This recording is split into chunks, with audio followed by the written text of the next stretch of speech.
In this video, we're going to work on representing inequality solutions. So first, let's talk about the difference between an equation and an inequality. So an equation uses an equal sign to show that both sides are equal or balanced, the same as. And inequality shows that both sides are not equal.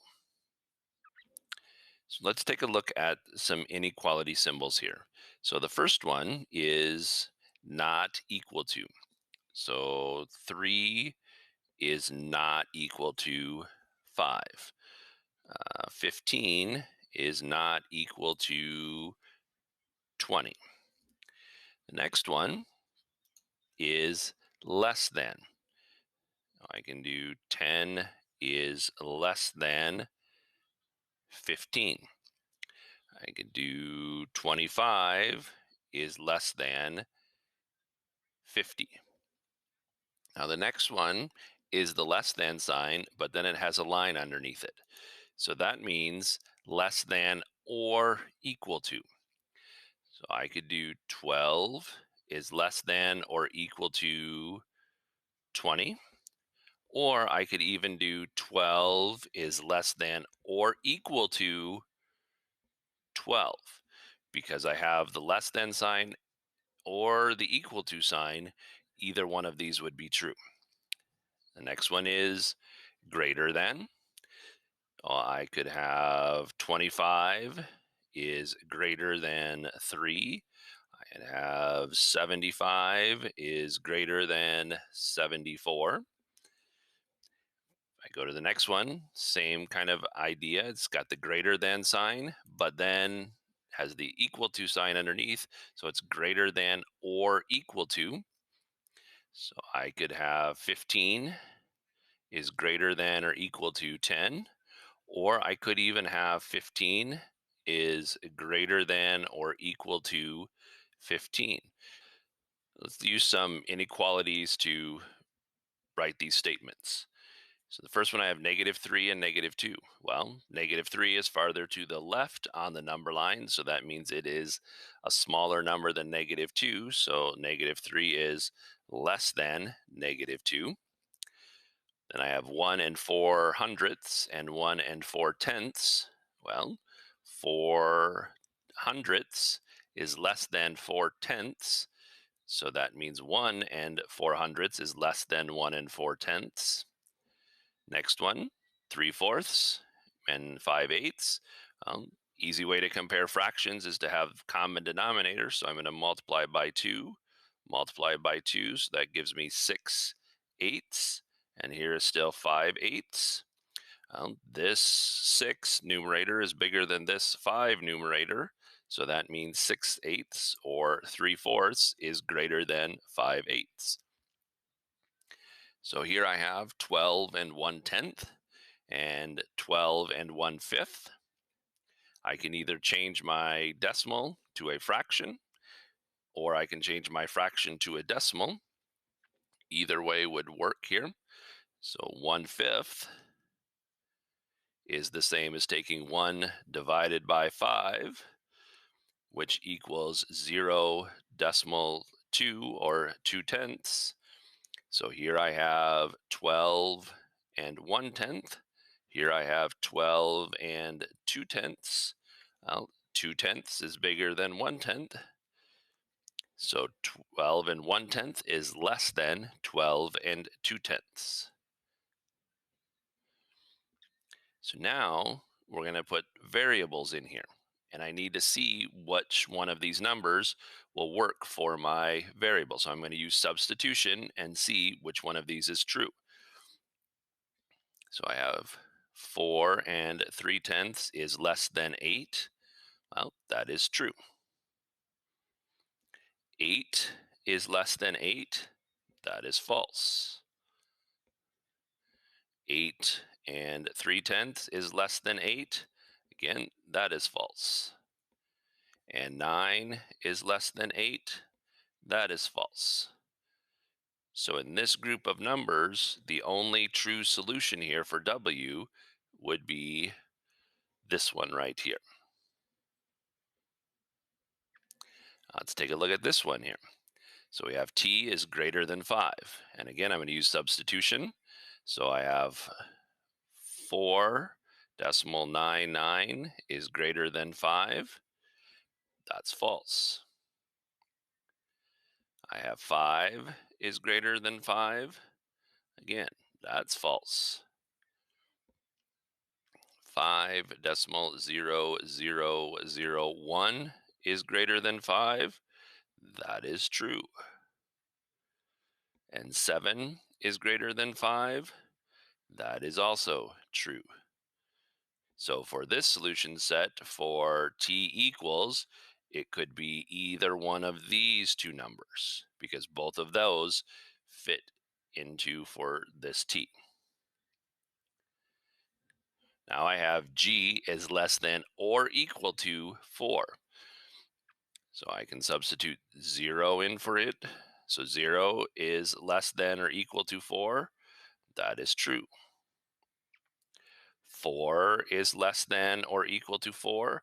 That is also true. 5 is less than or equal to 4. That's false. And 6 is less than or equal to 4. That is also false. So for g equaling, it could be 0 or 4. Here's another one. G is greater than or equal to 8. So again, substitute 4 in here. Is greater than or equal to 8. That's false. 5 is greater than or equal to, excuse me, that should be an 8. So 5 is greater than or equal to 8. That is false. And then we have 6 is greater than or equal to 8. That is false. 7 and 9/10 is greater than or equal to 8. That is also false. So in this case, none of them would be part of the solutions for g is greater than or equal to 8. So as you can see, we could have a lot of different solutions for an inequality. So inequalities can also be graphed on the number line to represent all of these solutions. So if the value is included in the solution set, it is marked with a filled in circle or dot. So as you can see here, there's our filled in circle or dot, and it represents included. If the value is not included in the solution set, it is marked with a circle that is not filled in. So you can see here it says not included, and it has just a circle. So some of the things that can show us whether it's included or not included is in the included, we could have an equal sign, which technically isn't an inequality, but it does represent an included amount.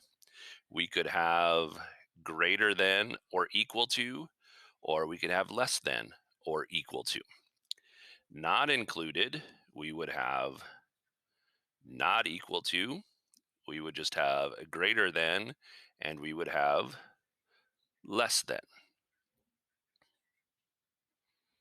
So now let's use those symbols to represent some of these. So it says graph the solution set for x equals 3. Well, in previous graphing that we've done with ratio tables and coordinate grid, we know that if x equals 3, I'm just going to put a dot right there. And remember, we said if it's a dot that's filled in, that means that that number is included in the solution set. And the only number that equals 3 is 3. Graph the solution set for an inequality x is less than 6. Well, it just says less than 6. It doesn't say anything about equal to 6. So that means 6 is not included. And that means we have an open circle there. But then it says x is less than 6. So I could have numbers like 5 and 4 and 3. So I'm going to draw an arrow all the way down the number line. and then add my arrow ending to there to show that it continues on. But all of those numbers could fit for x is less than 6. So this is my graph for the solution set.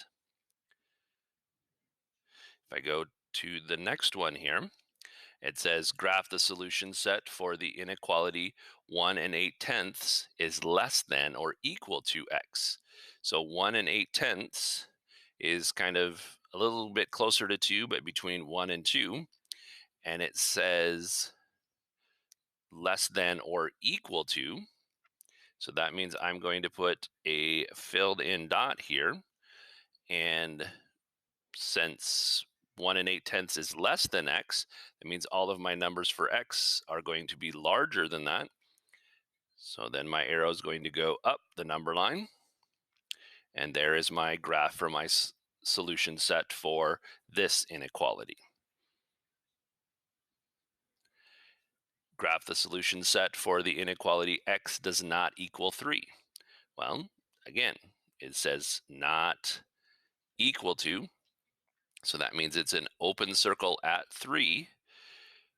And basically, every number is not equal to 3. So I'm going to graph to the right on the number line, and I'm going to graph to the left on the number line. So any of those numbers on my graph, except for 3, could fit. So here I'm given a graph, and I have to come up with the inequality.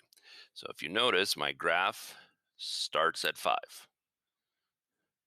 And all of the numbers on the graph or on my line that's drawn are smaller than 5, because 4 and 3 and 2. So that means 5 is greater than any of those numbers. So I will use X to represent those numbers.